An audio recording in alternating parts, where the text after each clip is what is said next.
Está entrando no ar o programa Obras de Pedro de Camargo.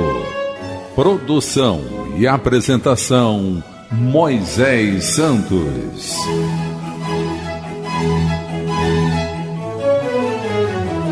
Caríssimos ouvintes da Rádio Rio de Janeiro, eu sou Moisés Santos e este é o programa Obras de Pedro de Camargo. Permanecemos conectados em busca do entendimento da verdade do Evangelho de Jesus, meu caro ouvinte.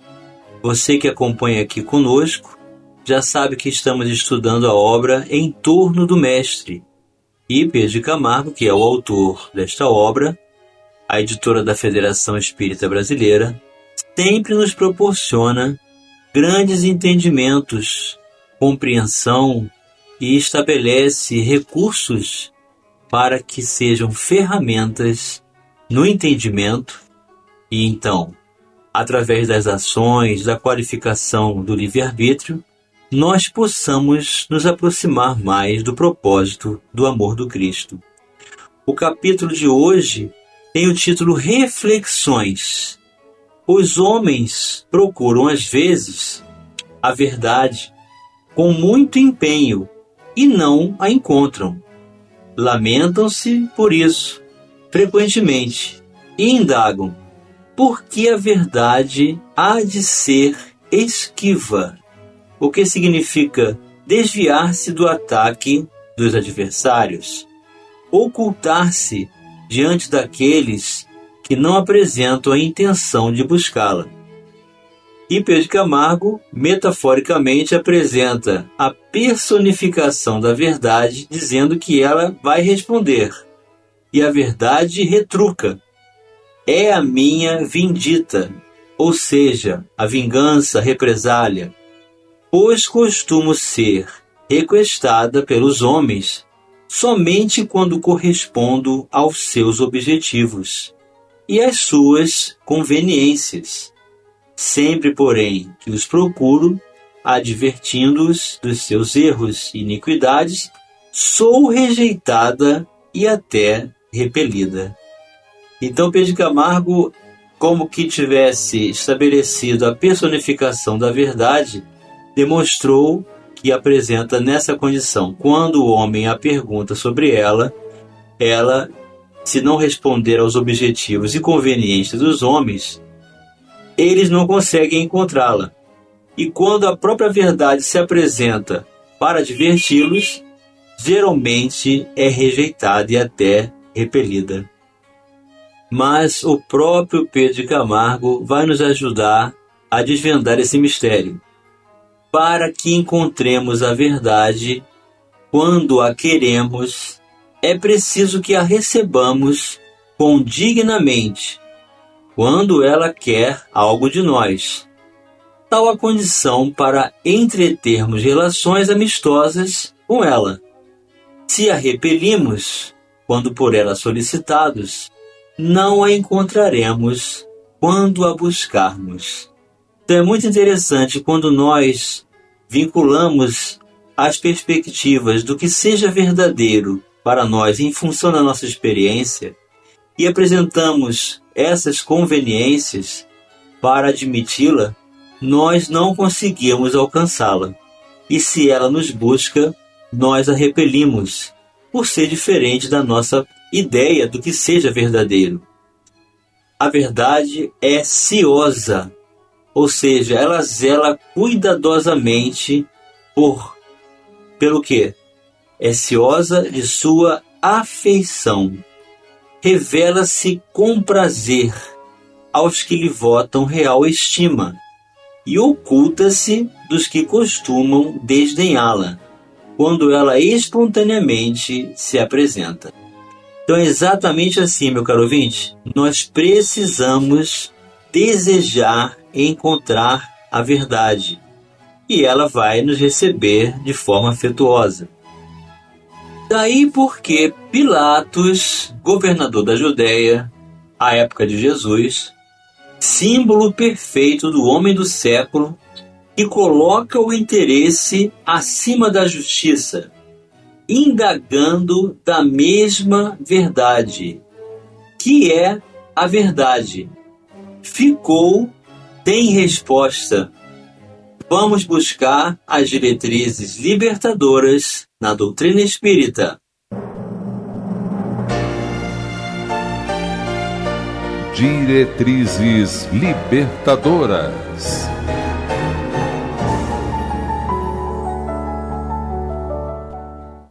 Evangelho de Mateus, capítulo 27, a partir do versículo 11. Jesus foi posto diante do governador, e este lhe perguntou: Você é o rei dos judeus? Respondeu-lhe Jesus: Tu dizes. Acusado pelos chefes dos sacerdotes, pelos líderes religiosos, ele nada respondeu. Então Pilatos lhe perguntou: Você não ouve a acusação que eles estão fazendo contra você? Mas Jesus não lhe respondeu nenhuma palavra, de modo que o governador ficou muito impressionado. Por ocasião da festa, era costume do governador soltar um prisioneiro escolhido pela multidão. Eles tinham naquela ocasião um prisioneiro muito conhecido, chamado Barrabás. Pilatos perguntou à multidão que ali se havia reunido: Qual destes vocês querem que solte, Barrabás ou Jesus, chamado Cristo? Porque sabia que o haviam entregado por inveja. Estando Pilatos sentado no tribunal, sua mulher enviou esta mensagem: Não se envolva com este inocente, porque hoje em sonho sofri muito por causa dele. Mas os chefes dos sacerdotes e os líderes religiosos convenceram a multidão a que pedisse Barrabás e mandasse executar Jesus. Então perguntou o governador: Qual dos dois vocês querem que eu solte? Responderam eles: Barrabás. Perguntou Pilatos: Que farei então com Jesus, chamado Cristo? Todos responderam: Crucifica-o. No Evangelho segundo o Espiritismo, meu caro ouvinte, no capítulo 11, sob o título Amar o Próximo como a si mesmo, nós temos o título do item, O Egoísmo, uma psicografia assinada por Emmanuel, que faz menção a Pilatos diante da verdade que é Jesus. O egoísmo, chaga da humanidade, tem que desaparecer da terra, a cujo progresso moral obsta. Ao Espiritismo está reservada a tarefa de fazê-la ascender na hierarquia dos mundos. O egoísmo é, pois, o alvo para o qual todos os verdadeiros crentes devem apontar suas armas, dirigir suas forças, sua coragem. Digo coragem porque dela muito mais necessita cada um para vencer-se a si mesmo do que para vencer os outros. Que cada um, portanto, empregue todos os esforços a combatê-lo em si, certo de que esse monstro devorador de todas as inteligências, esse filho do orgulho, é o causador de todas as misérias do mundo terreno. É a negação da caridade e, por conseguinte, maior obstáculo à felicidade dos homens. Jesus vos deu o exemplo da caridade e Pôncio Pilatos o do egoísmo. Pois quando o primeiro, o justo, vai percorrer as santas estações do seu martírio, o outro lava as mãos dizendo: Que me importa? Animou-se a dizer aos judeus: Este homem é justo, porque o quereis crucificar. Entretanto, deixa que o conduzam ao suplício. Então aqui está o símbolo do egoísmo no Evangelho. O homem que apresentava temporariamente poderes para resolver a situação, encontrando o inocente diante de si, mas lava as mãos, ou seja, omite-se, num gesto de suprema condição de exacerbação do egoísmo. É a esse antagonismo entre a caridade e o egoísmo, a invasão do coração humano por essa chaga moral que se deve atribuir o fato de não haver ainda o cristianismo desempenhado por completo a sua missão. Cabem a vós, novos apóstolos da fé, que os espíritos superiores esclarecem, o encargo e o dever de extirpar esse mal, a fim de dar ao cristianismo toda a sua força e desobstruir o caminho dos pedrouços que lhe embaraçam a marcha. Expulsai da terra o egoísmo para que ela possa subir na escala dos mundos, porquanto já é tempo de a humanidade envergar sua veste viril, para o que cumpre que primeiramente o expilais dos vossos corações. Assinou Emmanuel na cidade de Paris, no ano de 1861.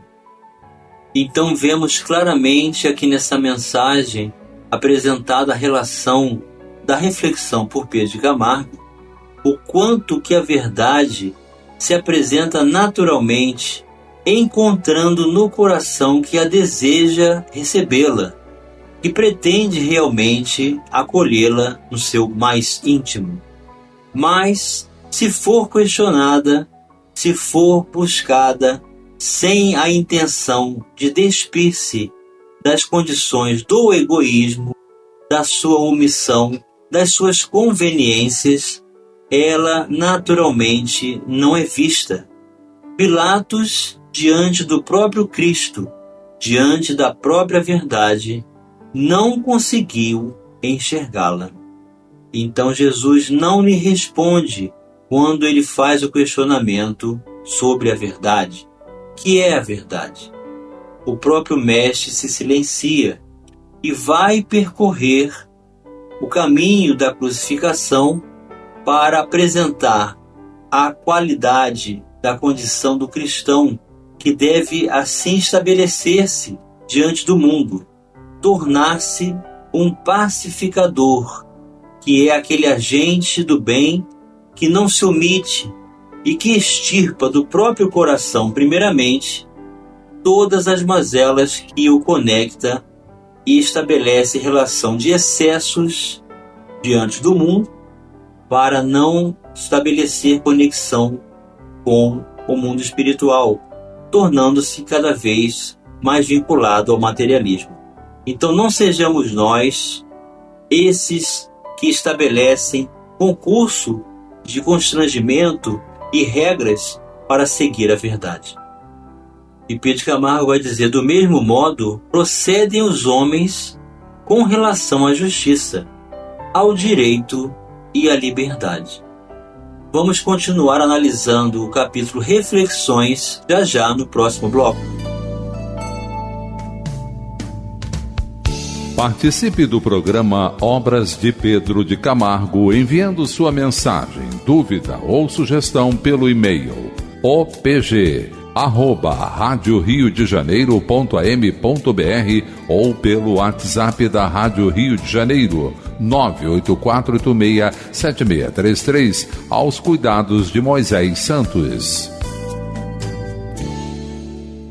Voltamos a apresentar o programa Obras de Pedro de Camargo. Produção e apresentação Moisés Santos.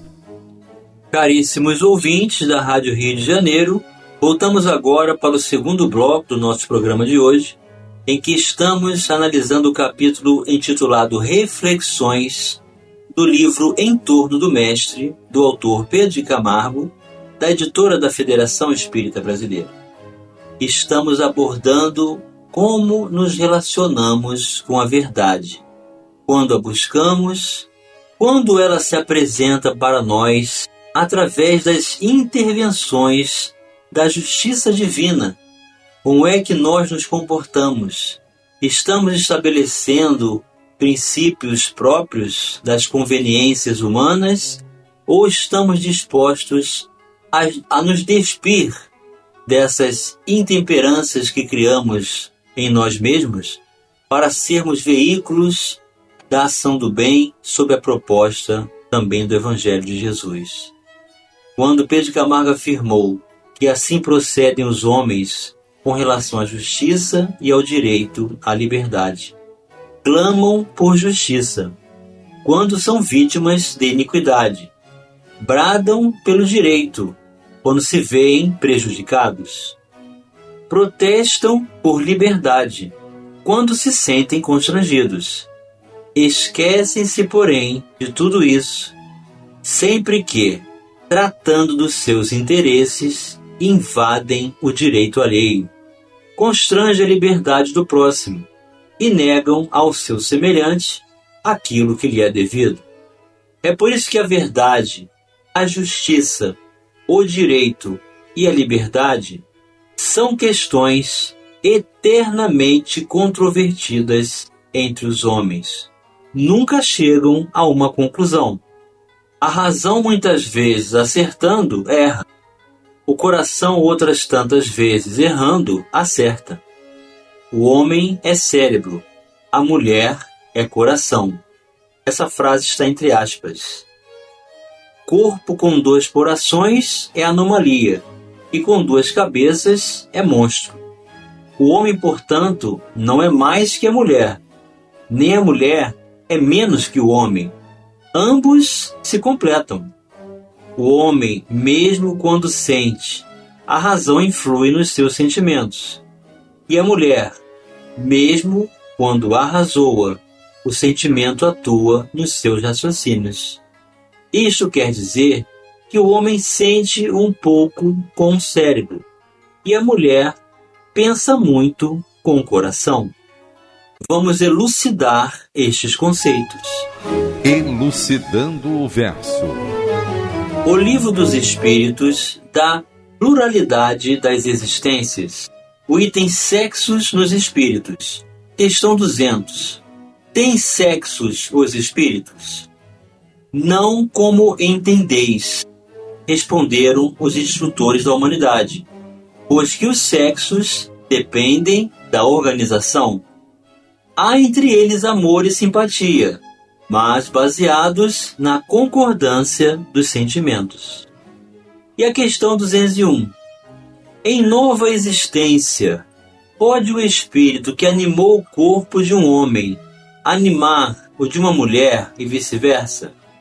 De certo, são os mesmos os espíritos que animam os homens e as mulheres.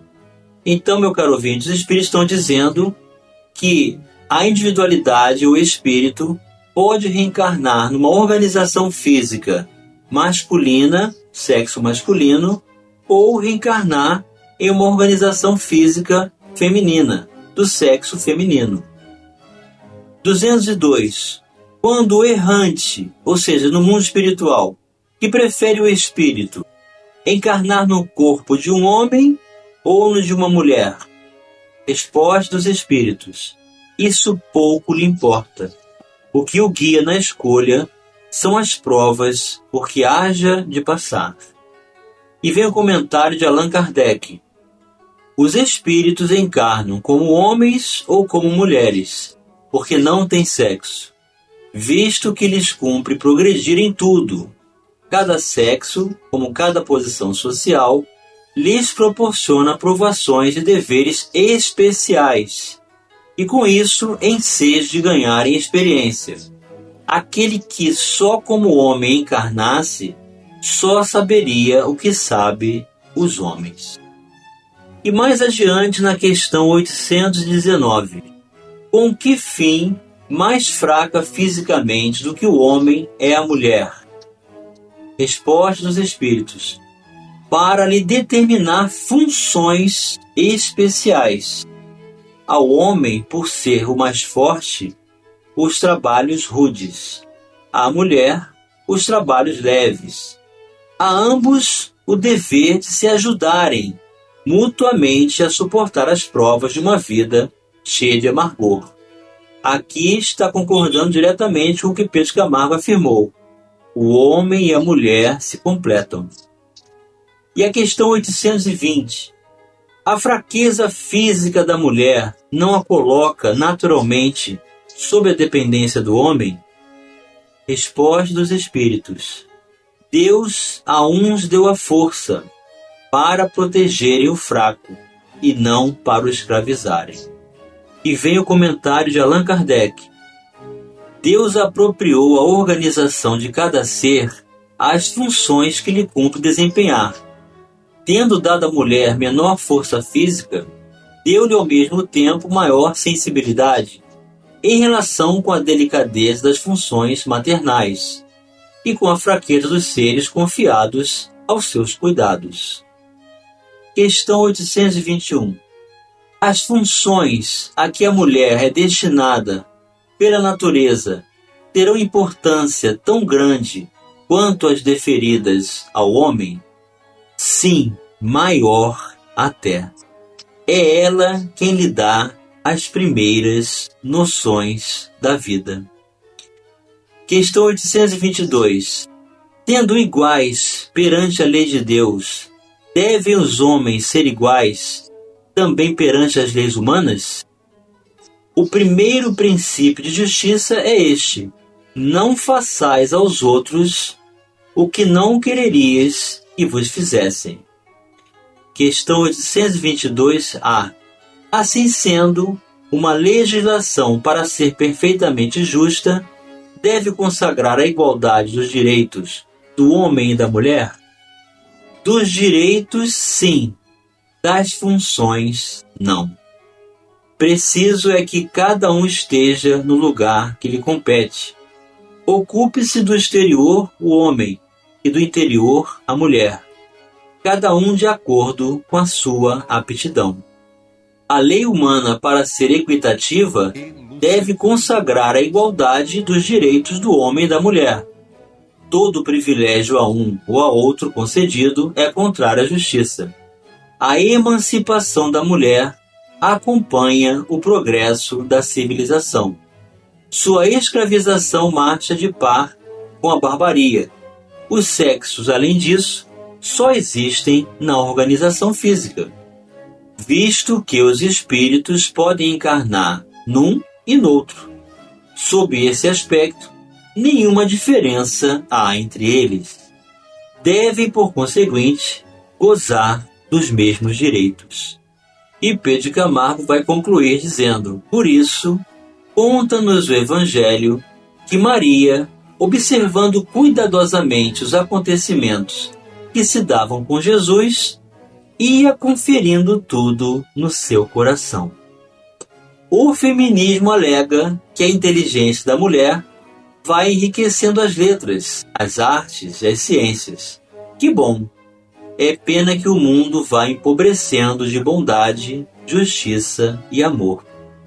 Uma coisa terá acaso relação com a outra? Deixou-nos Pedro de Camargo a indagação. E chegou o momento, meu caro ouvinte, de você receber a mensagem do Mestre. Mensagem do Mestre. Alguns fariseus aproximaram-se dele para pô-lo à prova e perguntaram-lhe: é permitido ao homem divorciar-se de sua mulher por qualquer motivo? Ele respondeu: vocês não leram que no princípio o Criador os fez homem e mulher? Se disse: por essa razão o homem deixará pai e mãe e se unirá à sua mulher, e os dois se tornarão uma só carne? Assim eles já não são dois, mas sim uma só carne. Portanto, o que Deus uniu, ninguém separe. Perguntaram eles: então por que Moisés mandou dar uma certidão de divórcio à mulher e mandá-la embora?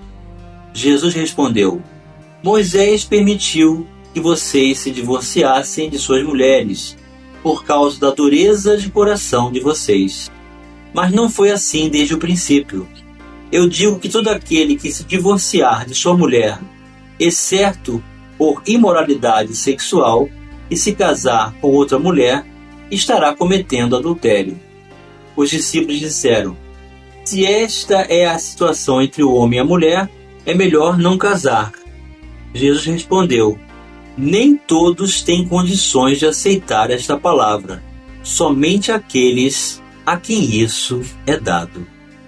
Mateus capítulo 19, versículos 3 a 11.